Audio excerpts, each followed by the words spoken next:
बिस्मिल्लाहिर्रहमानिर्रहीम। देखें स्टूडेंट, ये हमारे पास Thomas calculus 11th edition chapter number 10 जिसका नाम है conic section and polar coordinates की एक्सरसाइज 10.4 को हम डिस्कस करने वाले हैं। सेक्शन 10.4 का नाम है हमारे पास कॉनिक्स पैरामीट्रिक इक्वेशन का। ठीक है स्टूडेंट, तो अब इसको step by step question number 3 को हम डिस्कस करने वाले थे। इससे पहले क्वेश्चन नंबर 1 और 2 को हमने पहली वीडियो में डिस्कस कर लिया। अगर आपने हमारी इस प्लेलिस्ट की पहली वीडियो नहीं देखी, यानी कि कॉनिक्स एंड पैरामीट्रिक इक्वेशंस की, अगर आपने पहली वीडियो नहीं देखी तो वो वीडियो लाजमी देख लें, फिर आपको ये अच्छा समझ आने वाला है। ठीक है स्टूडेंट, क्योंकि पीछे मैंने एक डीपली कंसेप्ट दिया है कि किस तरह से हमने पैरामीट्रिक इक्वेशंस क्या होती हैं, पैरामीट्रिक कर्व क्या होता है, कार्टेशियन इक्वेशन कार्टेशियन ग्राफ कैसे बनता है, वो इक्वेशन कैसे निकालते हैं, सारा मैंने डिटेल के साथ बताया हुआ है। तो वो आप पहले दो क्वेश्चन देख लें, फिर ये थर्ड क्वेश्चन इजीली आपको समझ आ जाएगा, क्योंकि ग्राफ हर क्वेश्चन के डिफरेंट बन रहे हैं, तो इस वजह से मैं हर एक क्वेश्चन को स्टेप बाय स्टेप करवा रहा हूँ। अच्छा, अब देखें क्वेश्चन नंबर 3 को सॉल्व कर रहे हैं हम। पैरामीट्रिक इक्वेशन हमारे पास गिवन है और पैरामीट्रिक कर्व भी हमारे पास गिवन है। पैरामीट्रिक इक्वेशन क्या होती है, मैंने आपको बताया कि जब दो डिफरेंट वेरिएबल जैसे एक्स और वाई दो डिफरेंट वेरिएबल हैं, वो किसी सिंगल इंडिपेंडेंट वेरिएबल टी के टर्म में एक्सप्रेस किए जा सकें, तो वो क्या होता है, ऐसी इक्वेशंस को हम कहते हैं पैरामीट्रिक इक्वेशंस कहते हैं। ठीक है, कि जो थर्ड इंडिपेंडेंट वेरिएबल होता है वो टी टी ही होता है, यहाँ पर कोई यू वी डब्ल्यू नहीं होगा, टी ही रहेंगे हमारे पास। ठीक है, तो ये हमारे पास एक पैरामीट्रिक इक्वेशंस हैं। अच्छा, अब अगर आप गौर करें तो इस पैरामीट्रिक इक्वेशन को आप जब कार्टेशियन इक्वेशन में कन्वर्ट करेंगे और फिर उस कार्टेशियन इक्वेशन का ग्राफ जनरेट करेंगे। ठीक है, अब जब पैरामीट्रिक इक्वेशन को कार्टेशियन इक्वेशन में आप कन्वर्ट करेंगे ना, तो ये टी खत्म हो जाना चाहिए। तो फिर इस हिसाब से इसको हम सोल्व करते हैं। अब देखें, मैं क्या कर लेता हूँ, इसको स्टेप बाय स्टेप सोल्व कर लेता हूँ। तो ये क्या बन जाएगा, x by 4 is equal to cos of t बन जाएगा। इसी तरह से यहाँ पर क्या बन जाएगा, डिवाइडेड बाई, दोनों तरफ 5 पर डिवाइड कर दो। मैं साइन टी और कॉस टी को अलग करना चाहता हूँ, फिर इसका स्केल लूंगा तो वो मेरे पास ट्रिगोमेट्रिक आइडेंटिटीज जो है वो 1 के इक्वल बन जाती है। अभी स्केल लेने की ज़रूरत नहीं है। अच्छा, अब मैं इसका स्केल लगा लेता हूँ। ठीक है, अब देखें इसको सॉल्व करते हैं, तो ये एक्स स्केयर डिवाइडेड बाई 16 बन जाएगा ना, और ये cos square t and y square divided by 25 is equal to sine square t. अब मैं दोनों को ऐड कर लेता हूँ, राइट हैंड साइड पर मेरे पास 1 बन जाएगा। ये देखें, x square divided by 16 plus y square divided by 25 is equal to, यानी कि लेफ्ट हैंड साइड में लेफ्ट हैंड साइड ऐड कर रहा हूँ, राइट हैंड साइड में मैं राइट हैंड साइड ऐड कर रहा हूँ, तो ये क्या बन जाएगा, मेरे पास 1 के इक्वल आ जाएगा। ठीक है, फाइनली एक्स डिवाइडेड बाई 4 का whole square plus y divided by 5 का whole square is equal to 1। अगर आप गौर करें स्टूडेंट, तो ये किसकी इक्वेशन है, ये इलिप्स की इक्वेशन है। अगर आपको याद हो अच्छी तरह से, ये हमने सेक्शन 10.1 के अंदर देखा था कि वहाँ पर हमने पैराबोला की भी इक्वेशन देखी थी, ग्राफ देखे थे, इलिप्स के भी देखे थे ग्राफ और इक्वेशन। इलिप्स की भी हमने एक जनरल, हाइपरबोला की भी हमने जनरल इक्वेशन और उसका ग्राफ देखे थे। तो उसकी पहचान किस तरह से करते थे, अगर दरमियान में प्लस आ जाए और कांस्टेंट आ जाए तो वो क्या होता है, इलिप्स होता है। ठीक है, अब नीचे हमारे पास 5 है और ये 4 है, 4 लेस देन होता है 5 से, तो ये इलिप्स है।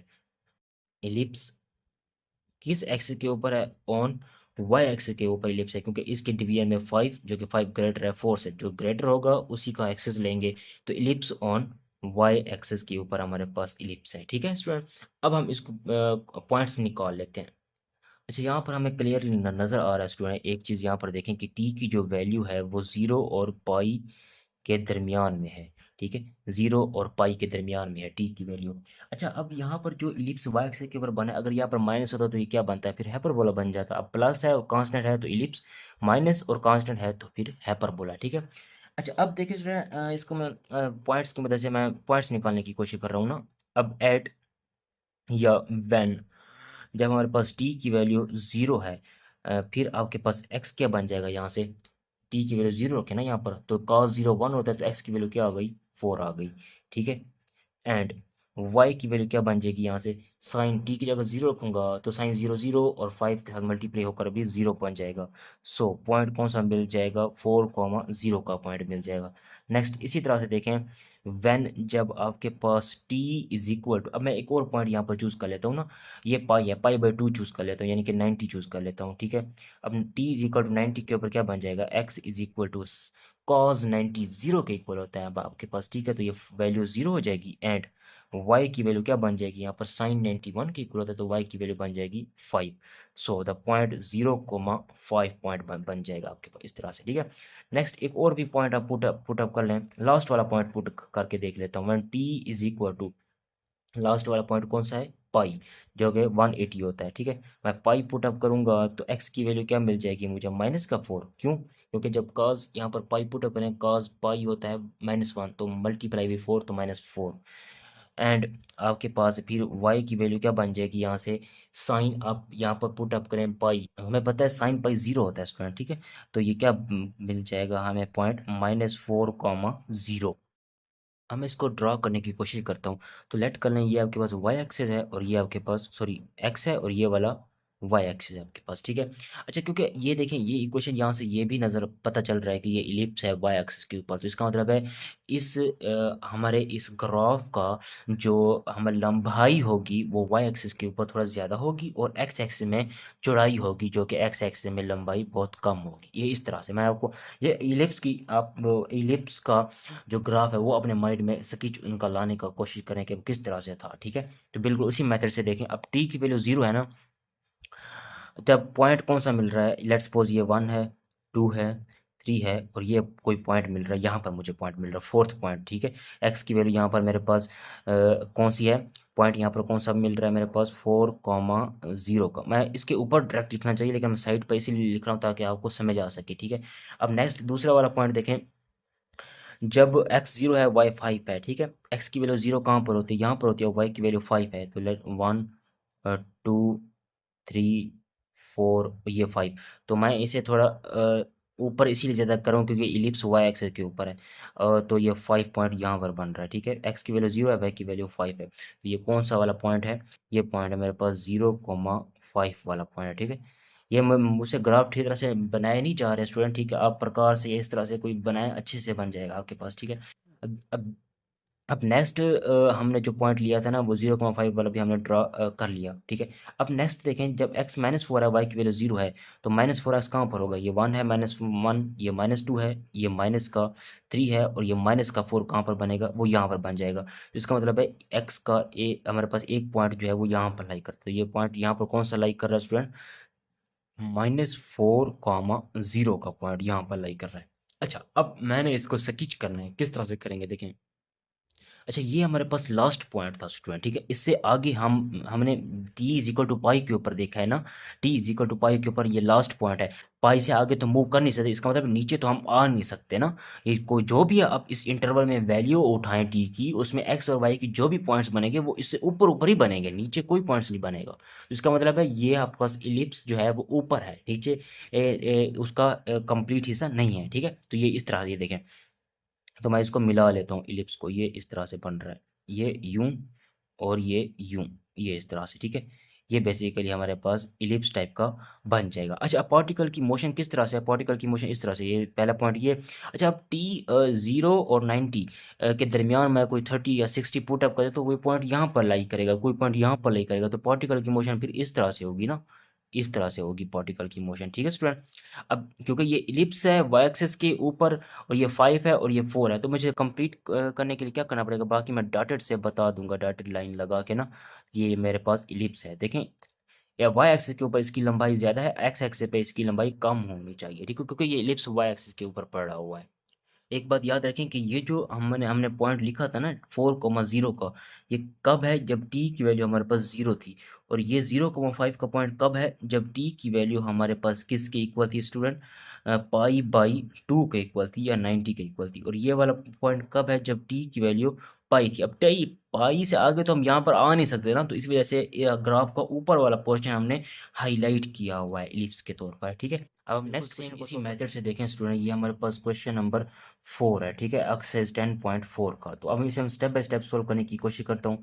मैं ट्रिग्नोमेट्रिक आइडेंटिटीज को अलग करूंगा, तो x/4 is equal to sine T बनेगा and y/5 is equal to cos T बनेगा, ठीक है। अब ये क्योंकि हमारे पास पैरामीट्रिक इक्वेशन गिवन थी और ये पैरामीट्रिक कर्व गिवन था, ठीक, सॉरी ये इंटरवल गिवन था, ठीक है। अब मैं स्क्वायर लगा लेता हूँ, तो ये x का square divided by 16 is equal to sine square t and y square divided by 25 is equal to cos square t. दोनों को ऐड कर लें। जब दोनों को ऐड करेंगे तो x square divided by 16 plus y square divided by 25 is equal to sine square t plus cos square t. अच्छा, अब मज़ीद इसको आगे सोल्व करने के लिए देखें तो ये क्या बन जाता है, एक्स बाई 4 का होल स्क्वायर वाई बाई 5 का whole square is equal to 1। ठीक है। अब ये हमें यहाँ से क्या पता चल रहा है, दरमियान में प्लस है और आगे कांस्टेंट लगा हुआ है और y के नीचे 5 है जो कि ग्रेटर है 4 से। तो ये क्या बन रहा है आपके पास, इलिप्स है। ठीक है, इलिप्स किस एक्स के ऊपर है, ऑन वाई एक्सिस के ऊपर इलिप्स बन रही है। ठीक है, इन चीज़ों को हमने डिस्कस किया हुआ है पहले सेक्शन 10.1 में कि हमें पहचान करनी होती है कि ये इलिप्स की इक्वेशन है, पैराबोला की है या हाइपरबोला की है। ठीक है, और किस एक्स के ऊपर है ये भी हमने चीज़ें देखी थी। अच्छा, नेक्स्ट मैंने क्या करना है, इसका ग्राफ जनरेट करना है, उसके लिए मुझे पॉइंट निकालने पड़ेंगे। तो सबसे पहले मुझे ये देखना है कि ये टी की वैल्यू कहाँ से कहाँ तक लाई करती है। तो यहाँ से क्लियरली हमें अंदाज़ा हो रहा है कि टी की जो वैल्यू है वो क्लोज इंटरवल 0 टू 2 पाई के दरमियान है। 2 पाई से ज़्यादा और 0 से कम नहीं ले सकते, इस इंटरवल के अंदर ही वैल्यू नहीं होगी। याद रखें ये क्लोज इंटरवल है। ठीक है। अच्छा, अब मैं पॉइंट निकालने की कोशिश करता हूँ व्हेन, जब मैंने पॉइंट्स निकालने हैं ना, तो क्या करना पड़ेगा देखें, व्हेन जब टी की वैल्यू मैं मिनिमम लेता हूँ 0, जब टी की वैल्यू मैं 0 ले लेता हूँ, देन एक्स की वैल्यू क्या बन जाएगी मेरे पास, X is equal to sine 0 क्या होता है हमारे पास 0, तो एक्स की वैल्यू क्या बन जाएगी 0 के। एंड वाई की वैल्यू क्या बन जाएगी, कॉस 0 1 की इक्वल होता है तो वाई की वैल्यू 5 बन जाएगी। तो फाइनली यहाँ से हमें एक पॉइंट मिल जाएगा, कौन सा पॉइंट मिल जाएगा, 0,5 का पॉइंट मिल जाएगा। इस तरह से सिमिलरली व्हेन, अब दरमियान वाली कोई एक वैल्यू उठा लें। ठीक है, मैं दरमियान वाली कोई वैल्यू लेट सपोज मैं उठा लेता हूँ स्टूडेंट, पाई/2 उठा लेता हूँ। ठीक है, टी इज इक्वल टू पाई/2 कौन सा होता है, 90 होता है। तो क्या बन जाएगा मेरे पास फिर, एक्स की वैल्यू क्या बन जाएगी 4 बन जाएगी एंड वाई की वैल्यू क्या बन जाएगी 0 बन जाएगी। तो ये कौन सा पॉइंट मिल जाएगा, 4,0 का पॉइंट मिल जाएगा। ठीक है, इसी तरह से नेक्स्ट आगे मैं पॉइंट 2 पाई, टी की लास्ट वैल्यू कौन सी है 2 पाई, मैं स्टेप बाय स्टेप पुट करता रहता हूँ। व्हेन, जब टी की जो वैल्यू है 90 के बाद मैं कोई पॉइंट लेट्स सपोज मैं पाई ले लेता हूँ। ठीक है, 180, क्योंकि मैंने कहाँ तक जाना है, 2 पाई तक जाना है ना। तो फिर एक्स की value T is equal to pi के ऊपर एक्स की वैल्यू क्या बन रही है 0 बन रही है एंड वाई की वैल्यू -5 बन रही है। तो इसे सोल्व करेंगे तो पॉइंट 0, -5 बन जाएगा। इसी तरह से when t is equal to, अब मैं एक और पॉइंट पुट अप कर लेता हूँ जो कि क्या है 3 पाई/2 है, यानी कि 270। फिर एक्स की क्या वैल्यू बन जाएगी मेरे पास, -4 बन जाएगी एंड वाई की क्या वैल्यू बन जाएगी 0। तो ये कौन सा पॉइंट मिल जाएगा, -4,0 का पॉइंट मिल जाएगा। ठीक है, इस तरह से कंटिन्यू रखें, लास्ट वैल्यू तक पुट अप करके देख लें। व्हेन टी की वैल्यू आपके पास 2 पाई होगी तो एक्स की वैल्यू क्या होगी आपके पास, जब टी की वैल्यू 2 पाई होगी एक्स की वैल्यू डेफिनेटली फिर 0 हो जाएगी, क्योंकि साइन 2 पाई 0 होता है। अब काज 2 पाई क्या होता है आपके पास 1, तो ये वाई की वैल्यू 5 आ जाएगी। तो फाइनली आपके पास पॉइंट मिल जाएगा 0,5 का। अगर आप गौर करें स्टूडेंट, जहाँ से हमने स्टार्ट किया था ना, पार्टिकल का जो स्टार्टिंग पॉइंट था टी इज इक्वल टू 0 के ऊपर, वहीं उसका एंडिंग पॉइंट भी है टी इज इक्वल टू 2 पाई के ऊपर। ठीक है स्टूडेंट, जब एंडिंग और स्टार्टिंग पॉइंट सेम होना तब यहाँ से अंदाज़ा लगाया जा सकता है कि वो जो भी ग्राफ बन रहा है, चाहे वो सर्कल है, इलिप्स है, हाइपरबोला, वो कंप्लीट है। ठीक है ना, वो डॉटेड उसमें नहीं है, डॉटेड नहीं है, वो सॉलिड है। लाइंस जो हैं या ग्राफ जो है, सर्कल जो है, वो आपके पास क्या है, कर्व जो है, जो भी चीज़ बन रही है वो सॉलिड है। ठीक है, डॉटेड वाली लाइंस नहीं होंगी उसमें। ठीक है। अच्छा, अब मैं इसको ड्रा करता हूँ अपने ग्राफ को। ठीक है, स्टेप बाय स्टेप तरीके से स्टूडेंट देखें। अच्छा, मैं वैल्यूज़ को पुट अप करता हूँ, लेट कर लिया कि ये आपके पास एक्स एक्सिस है और ये आपके पास वाई एक्सिस है। ठीक है, अब इलिप्स वाई एक्सिस के ऊपर पड़ा हुआ है तो लंबाई वाई की तरफ ज़्यादा होनी चाहिए और चौड़ाई एक्स की तरफ कम होनी चाहिए, कम होनी चाहिए। ठीक है, अब देखें, पहला पॉइंट देखें, जब टी की वैल्यू 0 है और सॉरी एक्स की वैल्यू 0 है, वाई की वैल्यू 5 है, तो 0,5 वाला पॉइंट कहाँ पर बनता है हमारे पास, ये यहाँ पर पॉइंट बन जाएगा आपके पास। ठीक है, 0,5 का पॉइंट आपके पास यहाँ पर बन जाएगा, ये इस तरह से। मैं इसे सब्स कलर में दिखा देता हूँ इस तरह से। ठीक है स्टूडेंट, और साथ में मैं लिख देता हूँ कि ये जो पॉइंट है वो 0,5 का पॉइंट है। ठीक है, इस तरह से। अब नेक्स्ट स्टूडेंट मैं देखता हूँ, जब नेक्स्ट पॉइंट मेरे पास 4,0 का है, x की वैल्यू 4 है, y की वैल्यू वहाँ पर 0 है। तो अब तो हमें पता चल रहा है कि 4,0 का पॉइंट कहाँ पर बन रहा है, वो यहाँ पर बन रहा है, ठीक है। x की वैल्यू यहाँ पर 0 है, y की वैल्यू सॉरी y x की वैल्यू 4 है, x की वैल्यू यहाँ पर 4 है और y की वैल्यू यहाँ पर 0 है। तो ये पॉइंट यहाँ पर बन रहा है, ये इस तरह से, ठीक है। लेट कर लेना आप इस तरह से कि ये 1 है, ये 2 है, ये 3 है, 4 वाला पॉइंट फिर डेफिनेटली यहाँ पर होगा 4,0। अब नेक्स्ट इसी तरह से देखें, एक और पॉइंट आपके पास कौन सा वाला बन रहा है, 0,-5, एक्स 0 है और वाई की वैल्यू आपके पास माइनस का 5 पॉइंट बन रहा है। एक्स यहाँ पर 0 है, वाई की वैल्यू माइनस का 5, पहले मैं 1 2 3 4 और माइनस का 5 यहाँ पर बन रहा है। तो एक पॉइंट आपके पास यहाँ पर बन रहा है स्टूडेंट, ठीक है। ये वाला पॉइंट कौन सा बन रहा है आपके पास, 0, -5, ये इस तरह से।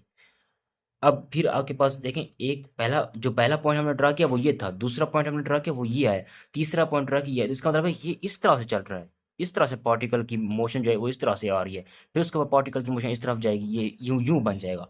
अब जो दूसरा वाला पॉइंट होगा फिर डेफिनेटली वो बता रहा होगा कि जब पार्टिकल की मोशन, पार्टिकल यहाँ पर गिरा है, फिर यहाँ पर गिरा है, फिर यहाँ पर आके रुकेगा। ये देखें -4,0 वाला पॉइंट, ये -4,0 का पॉइंट है ना। तो ये x की वैल्यू यहाँ पर आपके पास -4 है, y की वैल्यू 0 है, तो ये -1, -2, -3 और ये -4 यहाँ पर बन रहा है। तो ये पॉइंट जो है वो यहाँ पर बन जाएगा, -4,0 वाला पॉइंट है, -4,0 का, ठीक है। समझ आ रही है स्टूडेंट। अब इसी तरह से जब अगेन मैंने लास्ट वाला पॉइंट देखा ना अपने इंटरवल का, जो आपके पास पैरामीट्रिक इंटरवल का लास्ट वाला पॉइंट था, 2π के ऊपर मैंने वैल्यू देखी 0,5 निकल के आ चुकी है, वो तो ऑलरेडी फिर पार्टिकल अपने अगेन अपने स्टार्टिंग पॉइंट के ऊपर आकर एंड हो जाएगा यहाँ पर, ठीक है। तो फिर अब मैंने इसे मिलाने की कोशिश करनी है स्टूडेंट, ठीक है। ये इस तरह से स्टूडेंट, ये इस तरह से पार्टिकल फिर यहाँ पर आया, पार्टिकल फिर पार्टिकल यहाँ पर, ठीक है, फिर पार्टिकल मूव करता हुआ यहाँ पर, तो ये इलिप्स है वाई एक्सिस पर। तो डेफिनेटली यहाँ पर ये वाला हिस्सा चौड़ाई जो है वो कम है और ये वाला लंबाई जो है वो कम है। तो डेफिनेटली ये यहाँ से भी पता चल रहा है कि इलिप्स वाई एक्सिस के ऊपर है और डेफिनेटली वाई एक्सिस के ऊपर ही है, ठीक है। तो ये किस तरह से है, एक पार्टिकल यहाँ पर मूव आउट हुआ, ठीक है, उसके बाद एक पार्टिकल, फिर पार्टिकल की मोशन जो है वो नीचे इस तरह मूव आउट हुई, फिर इस तरह, फिर उसके बाद पार्टिकल इस तरह से, ये इस तरह से, ठीक है। तो ये इस तरह से आपने बनाना है और लास्ट में आपने ये भी ऐड कर लेना है कि ये जो आपके पास पॉइंट है, ये कब पॉइंट है, जब टी की वैल्यू आपके पास 0 थी और उसके बाद पार्टिकल फिर यहाँ पर आया, यहाँ पर टी की वैल्यू आपने कौन सी ली हुई थी, 90, ठीक है, यानी कि π/2। फिर उसका पार्टिकल यहाँ पर आया जब टी की वैल्यू आपने ली हुई थी पाई, और उसके बाद यहाँ पर आया, ठीक है, जब टी की वैल्यू आपने ली हुई थी 3π/2, जब टी की वैल्यू 3π/2 था, उसके बाद फिर 2π, t=2π के ऊपर ही अगेन ये यहाँ पर बन रहा है, ठीक है। तो स्टूडेंट ये इस तरह से अपने क्वेश्चन को स्टेप बाय स्टेप सोल्व करते हैं। अब नेक्स्ट जो क्वेश्चन है वो नेक्स्ट वीडियो में हम सोल्व करेंगे। अगर आप मेरे चैनल के ऊपर नए हैं तो चैनल को ज़रूर सब्सक्राइब करें, ठीक है।